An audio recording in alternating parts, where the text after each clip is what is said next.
안녕하십니까, 박병입니다. 4월 11일이 됐습니다.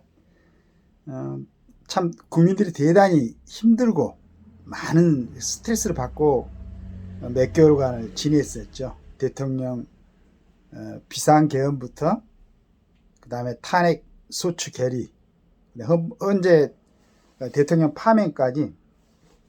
이제 제 주변에는 그런 헌법재판소 부근에서 장사를 하는 분들도 있는데 거의 아주 굉장히 힘들어 있습니다.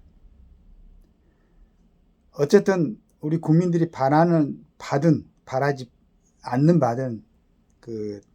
그런 방향으로 진행이 됐습니다. 그리고 지금 이제 6월 3일 날 대통령 선거가 치러지는 걸로 그렇게 결정이 났는데, 여하튼 이번에는 또 우리 국민들이 조금 더 국가에 이익이 되는, 국가에 도움이 되는 그러한 사람을 선택을 해야 되는데, 지금 요즘 신문을 보면 여러 사람들이 본인이 참 국가를 위해서 희생하겠다, 이바지하겠다라고 나오는 분들이 있죠. 물론 개인적으로는 대단한 분들입니다. 감히 저처럼 이렇게 일반 서민들에 비해서는 대단한 사람들이죠. 그러나 과연 국가를 위해서 그 사람이 대통령직을 제대로 수행할 수 있는가는 한번 스스로도 물어보고 국민들도 한번 판단을 해봐야 됩니다. 지금까지 그 사람이 걸어왔던 여러 가지 그 과정이 이제 국민들이 알고 있는데, 과연 저 사람이 국가를 위해서 어떻게 헌신할 수 있겠는가. 제가 자꾸 이제 국가를 위해서 헌신 이렇게 얘기를 하는데, 대통령은 단순히 영광된 자리만은 아니죠. 자기 모든 걸 희생해서 걸고 수행을 해도 잘해낼 수 있을지 모르는 굉장히 중요한 자리죠. 우리나라 조선시대가 27대 왕가 있었지 않습니까? 국민들한테 정말로 괜찮은 왕이라고 기억되는 그 왕들이 누가 있습니까? 몇몇 안 되잖아요. 즉 말해서 국가를 통치하는 사람이 잘못 선택이 되어지면은 선조 같은 왕을 만났을 때는 임진왜란을 만나고,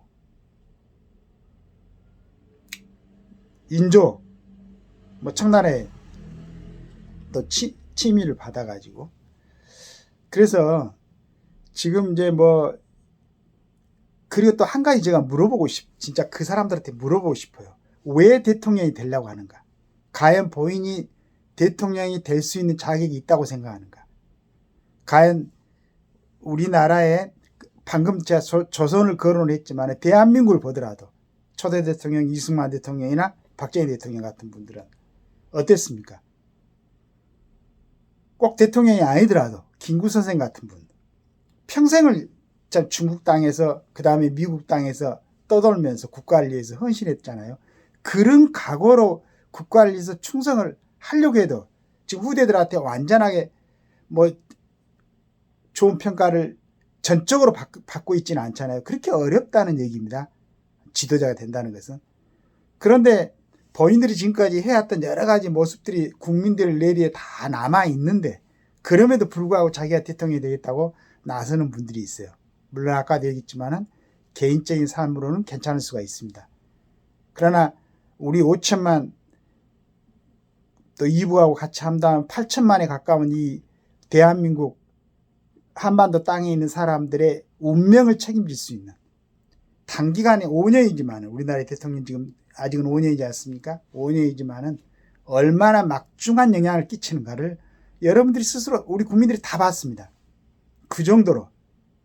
물론 이제 저도 가끔씩 얘기하고 많은 사람들이 그걸 선택한 국민들의 책임이다 라고 얘기를 하지만은, 국민들은 자기들 삶이 있기 때문에 만들어진 어떤 여론이라든가 이런 모습에 순간적인 판단이 그르칠 수도 있어요. 그렇다면은 그 부분을 갖다 정확하게, 예를 들어서 우리 이승만 대통령이 여러 가지, 그때 막 해방되고 나서는 대한민국의 사람들이 7, 80%가 공산주의 사상에 취해 있을 때, 그래도 민주주의 사상, 자유, 시장경제, 이런 통치체제가, 권력 구조가 또 체제가 낫다는 판단을 해가지고, 그게 이제 미국에서 한 40 몇 년을 계시면서 체득했던 결과였으니까, 결국 우리가 살고 있는 모습이 지금 공산 체제를 선호하고 있는 뭐 중국이라든가 북한이라든가 뭐 지금 러시아는 아니라고 하지만은 아직도 공산당이 집권하는 그런 나라지 않습니까? 형태가 차이가 나잖아요. 물론 이제 군사시설 같은 것은 뭐 중국이나 옛소련이나 굉장히 발달했지만은 그 국민들의 삶을 굉장히 피폐하게 만드는 그런 정치죠. 그래서 그걸 자유민주주의를 갖다 대한민국에 심고 또 근대화를 이루고 하는 박정희 대통령들 두 분 다 개인적인 삶을 보면 굉장히 불행했죠. 그래서 그런 자기 희생을 하지 않고는 대통령이 된다면은 또 대한민국은 이렇게 어지럽게 되고 뭔가 정리가 되지 않고 그래서 그분들만큼은 아니더라도 하여간 자기를 조금 죽여서라도 나라를 살리겠다는 그런 각오가 돼 있는가 한번 스스로 자문해 보고 국민들을 또 그 사람들을 볼 때 그 사람들이 걸어온 여러 가지 과정을 지켜보면서 과연 저 사람이 자기 이익이나 자기 욕심이나 자기 쪽이나 자기 정당이나 여기에 함몰되어 가지고 정치를 하지 않겠는가 라는 의구심이 든다면은 당연히 우리는 국민들을 거절할 권리가 있는 거죠. 자기를 조금 죽이고 자기를 절제하고 그리고 국가를 위해서 헌신할 수 있는 이런 사람들을 선택해야 되지 않을까. 그러는데 소위 그 사람들이 경선을 통해 그 과정을 통해 가지고 대권의 어떤 주자가 될 수 있는 과정 그런 과정에서 영향력을 행사하는 많은 사람들이 자기들 이익을 위해서 지금도 말도 안 되는 내각 책임제 어떻게 하든지 뭐 나라에 어떻게 됐든 간에 국가에 어떻게 됐든 간에 기업은 어떻게 됐든 간에 하여간 자기 권력은 누리고 살아야 되겠다. 옛날에 뭐 나라에서 배설한 사람들이 자기 고향에 내려가고 황천에서 그 세력을 계속 유지하게 살았던 양반 상놈 제도가 있었던 그런 시대처럼 그렇게 누리고 살려고 무슨 내각 책임제니 이혼 집정부제니 지금 이 정도의 긴박한 상황에서 대한민국의 내각 책임제가 되면 되겠습니까? 대통령제가 엄연히 있는데도 불구하고 이번에 22대 국회에서 하는 모습을 봤잖아요.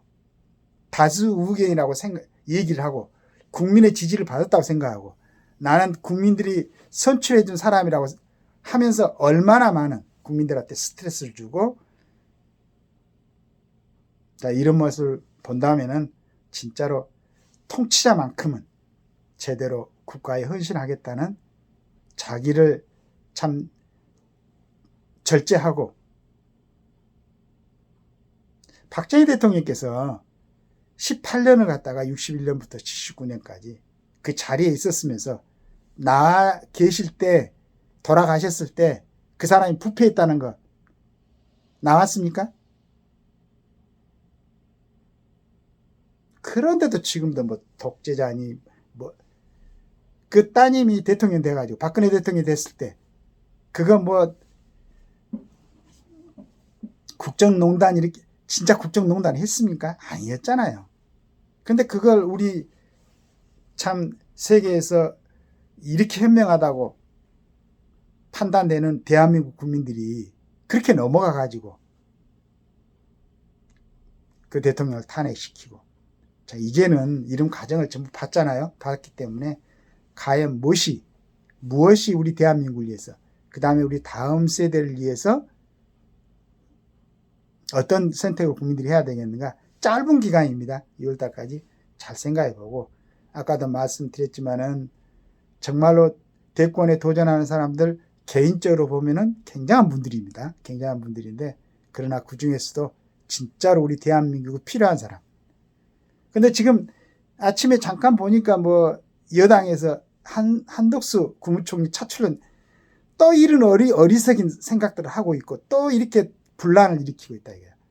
대통령이 지금 파면돼가지고 대통령이 자리가 없어가지고 얼마나 지금 혼란스러운 국제 정세에서 이거 제대로 대처 못하고 있는데 중국에 지금 오늘 아침에 보니까 무슨 125% 관세에다가 20% 마약류까지 뭐 해가지고 145% 관세를 매기고, 이거 세계에서 가장 강력한 두 국가가 미국과 중공이 이런 전쟁을 하고 경제 전쟁을 하고 있는 거죠. 그런데 지금 어렵사리 정말로 지금 대통령의 역할에 뭐 30% 40%밖에 할 수밖에 없는 대통령 권한대행을 한덕수 총령 하다가 또 탄핵돼가지고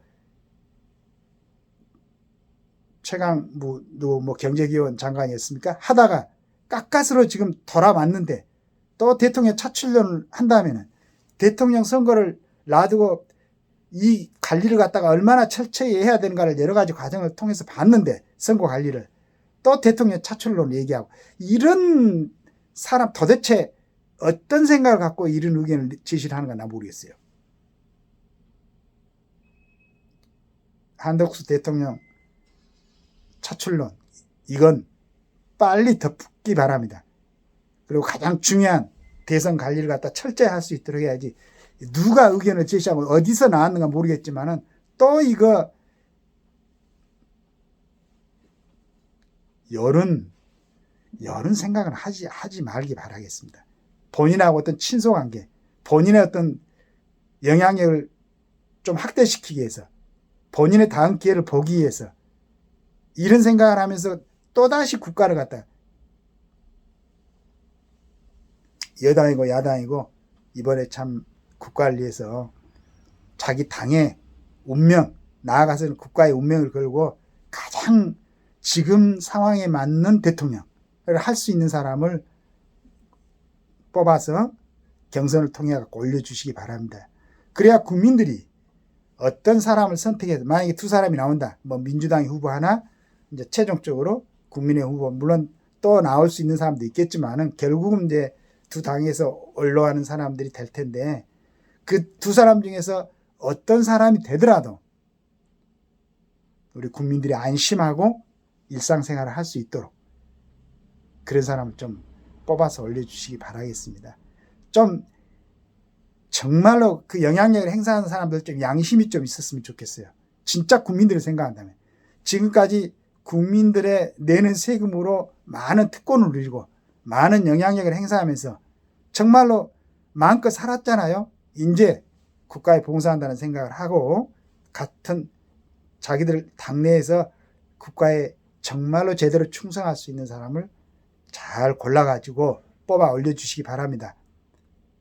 국민들이 6월 3일 날 선거하고도 내가 지지하는 사람이 안 됐더라도 크게 혼란스럽지 않고 서운치 않고 향후 대한민국에 대해서 희망을 걸 수 있는 그런 사람들을 올려보내야지. 이쪽에서는 저쪽을 견제하는 대상으로만, 그러니까 이쪽만 자기 편만 생각하는, 나라는 어떻게 가든 간에 이런 사람들을 올려놓으면 또다시 대한민국은 5년 동안 표류하지 않을까, 이런 생각을 합니다. 정말로 지금 일반 국민들도 국민들이지만 우선은 우리가 투표해야 될 대상을 선정하는 과정이니까 그 선정을 좀 영향이 있는 사람이라고 생각하는 사람들, 쓸데없는 얘기들 좀 하지 말고, 무슨 지금 대통령 자리가 비어서 대행을 하고 있는 한덕수 총리를 갖다가 대통령 차출을 한다고 이런 엉뚱한 생각을 하는 사람들, 정말로 이거 국가에 도움이 되지 않는 사람들이에요. 8명인가 몇 명 나온다고 그러니까 그중에서 가장 적합한 사람을 갖다가 정말로 공정한 경쟁을 통해 가지고 올려놓기 바랍니다. 민주당도 마찬가지. 국가를 위해서, 국민을 위해서 헌신할 수 있는 사람 뽑아가지고 6월 3일이 선거가 극렬하게 대립하고 서로 헐뜯고 하는 선거가 아니고, 양쪽에서 올려놓은 사람 누구를 선택하더라도 국민들이 안심하고 믿을 수 있는 그런 후보들을 경선 과정을 통해 가지고 최종적으로 올려놓으시기를 기대하겠습니다. 감사합니다.